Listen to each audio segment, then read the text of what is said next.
Ayat ini berkata, Allah kiranya memperlengkapi kamu dengan segala yang baik. Ya, untuk apa Tuhan memperlengkapi kita dengan segala yang baik? Untuk melakukan kehendak-Nya. Di hidup kita ini, ya, ada yang namanya kehendak Tuhan, ada yang namanya kehendak diri sendiri, ada kehendak setan. Ya, orang di dunia ini melakukan, ya, berbagai macam kehendak. Ada orang yang hidup di dunia melakukan kehendak setan, ya. Dia tidak pernah mengerti kehendak Tuhan. Bahkan untuk melakukan kehendak dirinya sendiri pun dia tidak sanggup, karena dia sudah dipengaruhi dan ditaklukkan untuk melakukan kehendak setan, sehingga hidupnya terus ada dalam dosa. Ada sebagian orang yang hidup mengikuti kehendaknya sendiri. Ya, pokoknya aku maunya begini. Tetapi bagi kita yang percaya, ya, menyerahkan hidup pada Tuhan, menjadikan Dia Gembala Agung, kita ini diperlengkapi, kata firman ini. Untuk apa? Untuk melakukan kehendak Tuhan. Kita diperlengkapi dengan segala yang baik untuk melakukan kehendak-Nya. Jadi kita ada di dunia ini bukan hanya untuk hidup bagi kehendak kita. Tuhan itu mau kita hidup bagi kehendak-Nya. Sekalipun seringkali kehendak Tuhan itu tidak enak.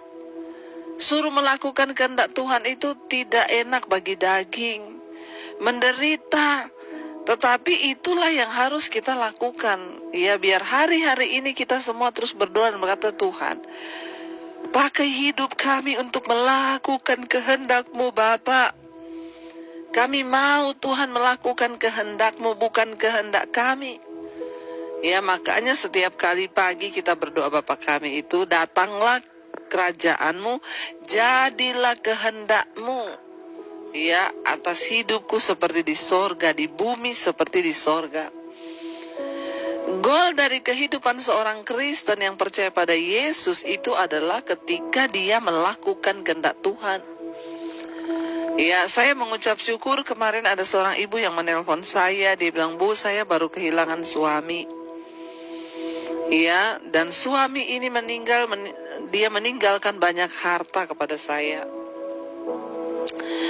Ya, tapi saya bersyukur, dia bilang, saya setia mengikuti khotbah-khotbah ibu. Dan saya tahu, Bu, semua harta yang ditinggalkan suami saya ini, itu harus saya pakai untuk menggenapi kehendak Tuhan di dalam hidup saya. Saya bilang, puji Tuhan kalau ibu sudah mengerti itu.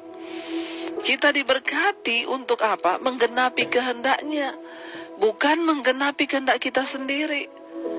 Ya, kita diberi kesehatan, diberi umur panjang untuk apa? Untuk menggenapi kehendak Tuhan.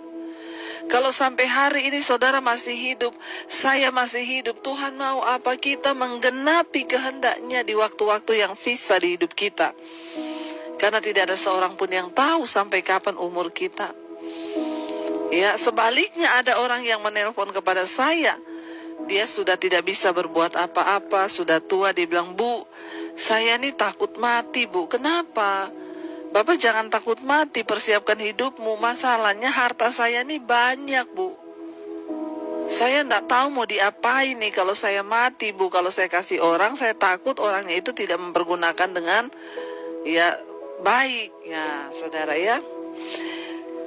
Jangan sampai juga kita menjadi orang yang seperti ini. Justru ketika Tuhan masih beri kita kesehatan, Tuhan masih berikan kita titipan harta, mari kita berdoa, Tuhan, untuk apa harta yang ada di tanganku ini?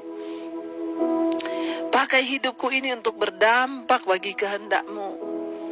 Ya, pakai hidupku ini untuk berdampak bagi banyak orang, karena kita ini diperlengkapi dengan segala yang baik untuk menggenapi, melakukan kehendak Tuhan. Ya, dan apa? Dan mengerjakan di dalam kita apa yang berkenan kepadanya oleh Yesus Kristus, bagi Dialah kemuliaan sampai selama-lamanya. Ya, bahkan Allah lah yang akan mengerjakan di dalam kita segala yang mendatangkan perkenanannya. Karena itu bagian kita adalah mendekatkan diri dengan Tuhan. mendekatkan diri dengan Allah. Kenapa? Karena Dia yang mengaruniakan segala yang baik itu, Dia yang mengerjakan segala yang baik itu dalam hidup kita, untuk kita ini bisa hidup bagi kehendak-Nya, dan bahkan kita bisa mendapatkan perkenanan Tuhan dalam hidup kita. Apa yang berkenan kepadanya itu akan dikerjakan oleh Tuhan di dalam diri kita. Saudara, karena itu tidak pernah berhenti, saya selalu mengingatkan kita untuk mari kita mengejar Tuhan, mengejar perkenanannya. Dan semua itu bisa kita dapatkan hanya ketika kita sungguh-sungguh mencari Tuhan, mencari firman, mencari kebenaran, mencari perkenanan Tuhan. Mari kita mau sama-sama merenungkan firman ini. Kita percaya kita dipanggil untuk melakukan kehendak Tuhan dalam hidup kita.